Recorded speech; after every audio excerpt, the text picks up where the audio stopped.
y'all ready for this? I work out here 5 days a week. I do bodybuilding during the day. I always say if it's a weekday, it's a day on for bodybuilding. So like even if I work at Riley, I'll show up at 4 a.m. in the morning to make sure I get a workout in before I go to work. This is a medium scrub top. When I started here at Riley, I was wearing a 6X. 465 pounds is what I weighed in at my biggest. I would have to buy 2 seats to get on the airplane. That way I like wasn't encroaching on someone else's space. Laptops being not laptops was a great example of like there's just so much belly there that like you really can't use it as a laptop. Talking with my primary care provider, he told me that I wouldn't live past 40 with all my comorbidities and stuff like that.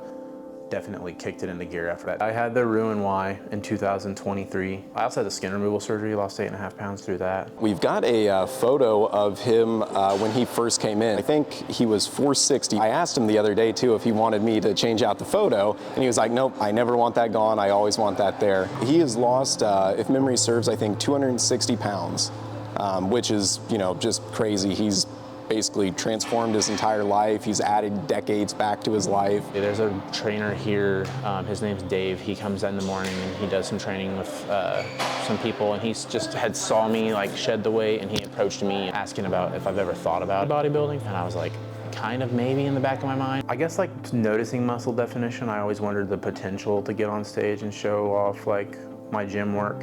And I told him about, I'm like, I still have skin. I was thinking like, if I did ever do it, I'd want all my skin removed first so I had a better chance at winning those competitions. And he was like, no, I want you on stage regardless of all the skin, like just go show it off.